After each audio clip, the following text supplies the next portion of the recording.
الحمد لله على كل حال والصلاة والسلام على سيدنا محمد المتبع في الأقوال والأفعال والأحوال وعلى آله وأصحابه التابعين له في كل حال أما بعد فأعوذ بالله من الشيطان الرجيم بسم الله الرحمن الرحيم إنا نحن نزلنا الذكر وإنا له لحافظون صدق اللہ العظیم۔ اس آیت کے اندر اللہ جل شانہ نے فرمایا کہ قرآن مجید جو تم دیکھ رہے ہو یہ ہم نے نازل کیا ہے۔ جب نازل ہم نے کیا ہے یوں تو قرآن دنیا کا ہر خیر سارے معاملات اللہ ہی کی طرف سے ہیں، لیکن اس قرآن کے بارے میں فرمایا اللہ نے کہ نازل ہم نے کیا ہے اور قیامت تک اس کی حفاظت بھی ہمارے ذمے ہے۔ اب اس کی حفاظت اللہ نے اپنے ذمے لے تو لی، لیکن دنیا اسباب کے ساتھ ہے، دنیا دارالاسباب ہے، تو اس کے اسباب یوں متعین کیے کہ اللہ کے نبی صلی اللہ علیہ وسلم کے زمانے سے لے کر تا قیامت تک حافظ پیدا ہوتے رہیں گے، قرآن مجید کو پڑھتے رہیں گے، یاد کرتے رہیں گے، اور یہ یاد کرنا، قرآن کریم کا حفظ کرنا ایک عظیم سعادت ہوگا۔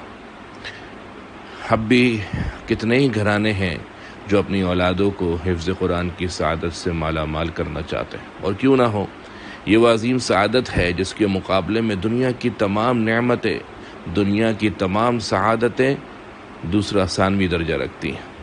حافظ قرآن کے لیے فخر کیا کم ہے کہ وہ کسی اور کا نہیں بلکہ اللہ کے کلام کا حافظ ہے، اس کا سینہ اسی سے معطر ہے، اس کا دل اس قرآن سے آباد ہے، اور زبان اس کی تلاوت سے تر ہے۔ بلکہ ہونا تو یہ چاہیے کہ یہ کہا جائے کہ حفظ قرآن کی یہ نعمت تو دنیا اور جو کچھ دنیا کے اندر ہے ان سب سے بہتر ہے۔ عظیم کتاب ہے جس کے صرف الف لام میم پڑھنے پر قاری کے نام اعمال میں 30 نیکیاں جمع ہو جاتی ہیں۔ قرآن پڑھتا ہے تو اس کو تلاوت کے وقت رحمت کا نزول ہوتا ہے۔ پڑھنے والے کو حدیث میں قابل رش کہا گیا ہے، اور جو قرآن نہیں پڑھتا، جس کے سینے کے اندر قرآن نہیں ہے، حدیث شریف میں کہا گیا کالبیت الخرب، ویران گھر ہے، ایسا ویران گھر جو خیر اور برکت سے خالی۔ اور جو قرآن کا ماہر ہے، بہترین تلاوت کے ساتھ قرآن پڑھنے والا ہے، اس کو کہا گیا الماہر بالقرآن مع السفرۃ الکرام البررہ، قیامت کے دن عزت مند اور نیکوکار فرشتوں کی رفاقت اس کو ملے گی۔ اور جو شخص تکلیف سے پڑھتا ہے اس کے بارے میں کہا گیا والذی یقرأ القرآن ویتتعتع فیہ وہو علیہ شاق لہ اجران، تکلیف اور مشقت سے پڑھنے والا دگنے اجر کا مستحق ہے۔ قرآن کا سیکھنے والا، سکھلانے والا امت کا بہترین فرد ہے۔ یہ بہت بڑی نعمت ہے، اس سعادت کا حقیقی بدلہ اور صلہ تو اللہ آخرت میں اپنی شان کے مطابق عنایت فرمائیں گے۔ لیکن جب مرتبہ اور شان کسی کتاب کی ایسی ہو تو کیا خیال ہے اس کے آداب صحیح نہیں ہوں گے؟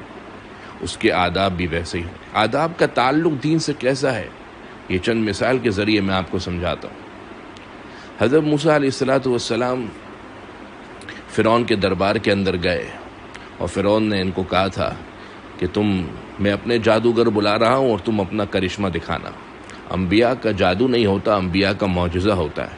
لیکن چونکہ وہ فرعون موسیٰ علیہ السلام کو نبی مانتا نہیں تھا، تو ایک وقت مقرر طے ہو گیا کہ فلانا تہوار کے موقع پر آ جاؤ، اور یہ جادوگر اپنا کرتب دکھائیں گے، تم اپنا کرتب دکھانا، دیکھتے ہیں جیت کس کی ہوتی ہے۔ اور ملک کے بڑے جادوگروں کو مختلف شہروں اور مختلف علاقوں سے اور بستیوں سے جمع کیا گیا، اور قرآن نے اس کا منظر یہ کھینچا کہ قرآن نے جب بتاتا ہے کہ جب یہ سب لوگ جمع ہو گئے اور دیکھنے والوں نے دیکھنا شروع کیا، قرآن مجید کے بارہا یہ والے واقعات پیش کیے، تو اس وقت یہ جو جادوگر تھے، جو کرتب دکھانے آئے تھے، انہوں نے حضرت موسیٰ علیہ السلام سے کہا کہ موسیٰ آپ اپنا کرتب پہلے دکھائیں کہ یا ہم دکھائیں؟ حضرت موسیٰ علیہ السلام نے کہا تم دکھاؤ۔ قرآن کہتا ہے فلما القوا سحروا اعین الناس، جب انہوں نے دکھایا لوگوں کی آنکھوں میں جادو آ گیا۔ کیا کام ہے، کیا کرتب ہے۔ اب اللہ فرماتے ہم نے موسیٰ علیہ السلام کو کہا کہ آپ بھی اپنا عصا پھینکیے۔ وہ عصا پھینکنا کیا تھا، جتنے ان کے کرتب تھے ان سب کو کھا گیا۔ اللہ فرماتے فوقع الحق، حق واضح ہو گیا۔ فغلبوا ہنالک، یہ جادوگر اور فرعون ہار گئے۔ وانقلبوا صاغرین، بڑی ذلت اٹھا کر چل گئے۔ جانے لگے تو عجیب منظر دنیا نے دیکھا کہ جو تھوڑی دیر پہلے جادوگر فرعون کے دیوانے تھے، فرعون کی طرف سے نبی کو ہرانے آئے تھے، دنیا نے عجیب منظر دیکھا کہ وَأُلْقِيَ السَّحَرَةُ سَاجِدِينَ، یہ جادوگر سارے کے سارے موسیٰ علیہ السلام کے سامنے سجدے میں گر گئے اور کہنے لگے آمنا برب العالمین، ہم اللہ پر ایمان لے۔ مفسرین نے ادھر لکھا ہے کہ یار یہ اچانک ایسی کایا کیسے پلٹ گئی، اچانک یہ ایمان ایسا کیسا دل کے اندر سما گیا کہ کل تک تو ان کے معاملات کچھ اور تھے، ابھی تو یہ نبی کے خلاف تھے، اور ابھی ایسا کیا جادو کا رنگ ہوا، یہ تو ہار جیت تو دنیا کا حصہ ہے، کھیل کے اندر وہ تو ہار جیت ہو رہی تھی، وہ تو دنیا کا حصہ ہے، جو دنیا کے رسم و رواج اور معاشرے کا ٹرینڈ ہے کہ ایک جیتتا ہے اور ایک ہارتا ہے۔ لیکن یہ آخر ہوا کیا کہ موسیٰ علیہ السلام کے مخالف کی ایسی کایا پلٹ گئی۔ تو مفسرین لکھتے ہیں کہ جو جادوگر تھے یہ تھے بڑے باادب، جی بھائی یہ جادوگر بڑے باادب تھے۔ میں نے آپ کو اس کی ادب کا معاملہ یہ بتایا کہ جب موسیٰ علیہ السلام کے سامنے یہ آئے تو انہوں نے موسیٰ علیہ السلام سے کہا یا موسیٰ اما ان تلقیا، کہ آپ پہلے اپنا جادو دکھائیں گے، وَإِمَّا أَن نَّكُونَ نَحْنُ الْمُلْقِينَ، یا ہم دکھائیں گے۔ تو یہ جو ادب سے بات کرنا تھا نا نبی کو، یہ پسند آ گیا اللہ کو، یہ اللہ کو پسند آ گیا۔ تو یہ ادب کا تعلق بہت ہے، اور جب کتاب ایسی مرتبے والی ہو تو اس کے کیا آداب اور کیا اس کی شایان شان آداب ہوں گے، اس کے تو کیا ہی کہنے۔ ایک دفعہ حضرت بہلول تشریف فرما تھے، ایک تاجر آیا اور ادب اور احترام کے ساتھ کہنے لگا کہ بہلول حضور میں کون سی تجارت کروں جو فائدہ مند ہو؟ تو بہلول نے فرمایا کہ آپ سیاہ کپڑا لے لو۔ اس نے سیاہ کپڑا خریدا۔ کچھ دنوں بعد اس شہر کا ایک بڑا آدمی فوت ہو گیا۔ جب بڑا آدمی فوت ہوا تو اس زمانے میں سیاہ کپڑے کی ضرورت پڑ گئی، منہ مانگی قیمت کے اوپر فروخت کیا اور مالدار ہو گیا، راتوں رات ارب و پتی بن گیا۔ کچھ عرصے بعد وہی تاجر گھوڑے پر سوار کہیں جا رہا تھا، دیکھا حضرت بہلول دانا پر نظر پڑی۔ پہلے تاجر کے پاس کچھ تھا نہیں، اب تاجر تو کتنا پیسوں والا و مالدار تھا۔ تو بہلول سے کہنے لگا بڑی رعونت اور تکبر سے، ہاں دیوانے اب کی بار کیا خریدوں؟ تو بہلول نے فرمایا کہ تربوز لے لو۔ جتنے تربوز اس وقت تھے اس کی شہر اور بستی میں سب اس نے خرید لیے، لیکن ہوا کیا کہ کوئی سوداگر نہیں ملا۔ ایک ہی ہفتے میں سارے خراب ہو گئے، پائی پائی کا محتاج ہو گیا۔ ایسا بے کسی کے عالم میں ایک دفعہ دوبارہ اس کے حضرت بہلول دانا کا سامنا ہو گیا۔ روتے ہوئے کہنے لگا یہ آپ نے میرے ساتھ کیا کیا؟ حضرت بہلول نے فرمایا میں نے نہیں، تیرے لہجوں اور تیرے لفظوں نے سب کیا ہے۔ جب تو ادب سے آیا تو مالا مال ہو گیا، اور جب دوسری دفعہ بے ادب ہو کر آیا تو کنگال ہو گیا۔ یعنی پہلی دفعہ آیا تو کہہ رہا تھا حضور مجھے کوئی ایسی تجارت بتائے جو نفع مند ہو، اور دوسری دفعہ آیا تو کہنے لگا ہاں دیوانے اب کی بار کیا خریدوں۔ بس یہ ادب سے بات کرنا اور بے ادبی سے بات کرنا، اللہ نے اس کے ہارنے اور جیتنے کا، اس کے نفع اور نقصان کا فیصلہ ان آداب پر کر دیا۔ تو یہ آداب بہت ضروری ہیں۔ جہاں اس کے آداب کا تعلق یعنی قرآن کے آداب کا تعلق پڑھنے پڑھانے سے ہے، وہیں اس آداب کا تعلق حفظ ہونے کے بعد قرآن اور اللہ اور اس کے رسول کے بتائے ہوئے اعمال سے ہے۔ حافظ تو بن گیا، لیکن حفظ کرنے کے بعد خدا نہ خواستہ کہیں قرآن کے بتائے ہوئے اعمال سے، اللہ کے احکامات سے، نبی کے احکامات سے دور ہو جائے، اور اللہ معاف فرمائے الامان والحفیظ کے دیکھنے والے کو لگے کہ یار یہ کیسا حافظ قرآن ہے، راستے میں سڑک پر کھڑا ہوا ہے اور سڑک پر کھڑے ہو کر کھانا کھا رہا ہے۔ حافظ قرآن کی تو اپنی شان ہے، حافظ قرآن کا تو مرتبہ ہے، حافظ قرآن کا تو اپنی عظمت ہے، سڑک پہ کھڑا ہو کے کھانا کھا رہا ہے۔ ہونا تو یہ چاہیے تھا کہ اس کا چہرہ، اس کا سر وہ اس طریقے سے ہو جو نبی صلی اللہ علیہ وسلم کی سنت ہے، لیکن کیا دیکھ رہے ہیں، حافظ ہوا، حافظ بننے کے 1 سال 2 سال بعد داڑھی کے آثار بھی ختم ہو گئے، داڑھی کاٹنا شروع کر دی، نمازوں کا پتہ نہیں، نمازیں ہو رہی ہیں اور حافظ قرآن صاحب عین نمازوں کے اوپر مسجد کے آس پاس منڈلا رہے ہیں لیکن مسجد نہیں جا رہے۔ لباس سے نظر آ رہا ہے کہ یہ تو بس حافظ قرآن کہیں سے نہیں دکھتا، حافظ قرآن کا ایسا لباس تھوڑی ہوتا ہے۔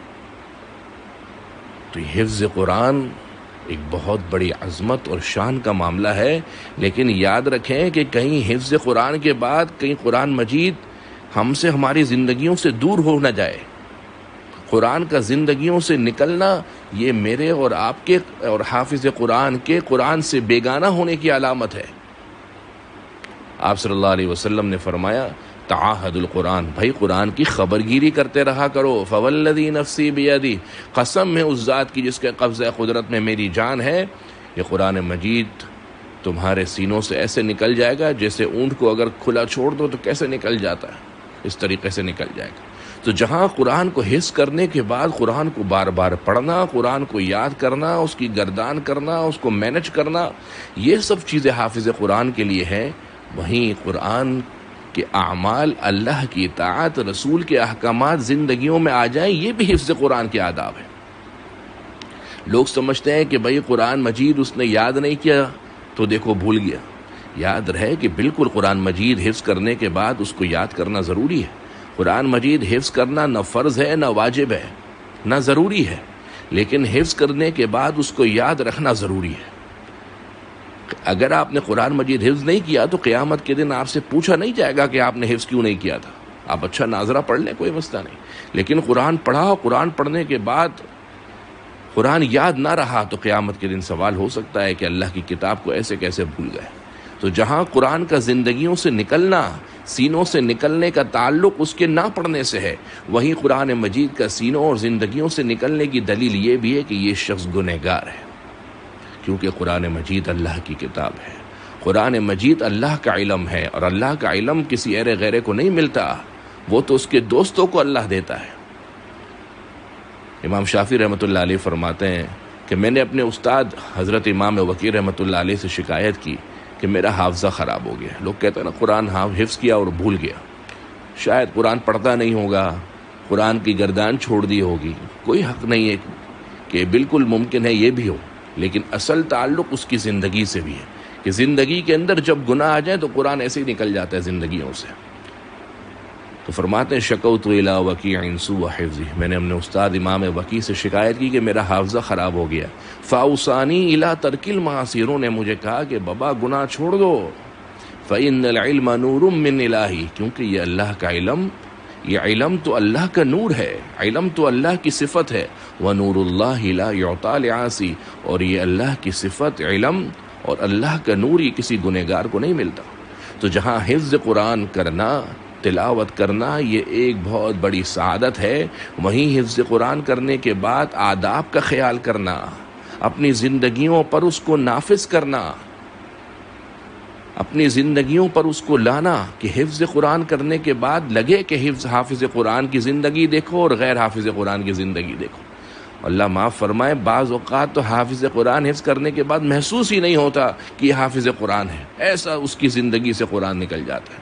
تو یہ حفظ قرآن کرنے کے بعد کے آداب ہے، جس طرح تلاوت کے اپنے آداب ہیں، تو حفظ قرآن کرنے کے بعد یہ قرآن میری آپ کے سینوں میں، زندگیوں میں محفوظ کیسے رہے، یہ اس کے آداب ہیں کہ انسان گناہوں سے، جس گناہوں کا تعلق خاص کر ظاہر سے ہے، لباس سے، سنتوں سے، ٹوپی کے پہننے سے، اور جتنے آداب ہیں ان سے ہے، وہیں اس کا تعلق کچھ نہ کچھ گناہوں سے بھی ہے کہ گناہوں سے جب انسان خالی اور عاری ہوگا تو حافظ قرآن کے حفظ کے اندر برکت ہوگی، اور ایسا حافظ قرآن مزید سعادتوں سے اور عافیتوں سے مالا مال ہوگا۔ اللہ جل شانہ مجھے اور آپ کو اس پر عمل کرنے کی توفیق عطا فرمائے۔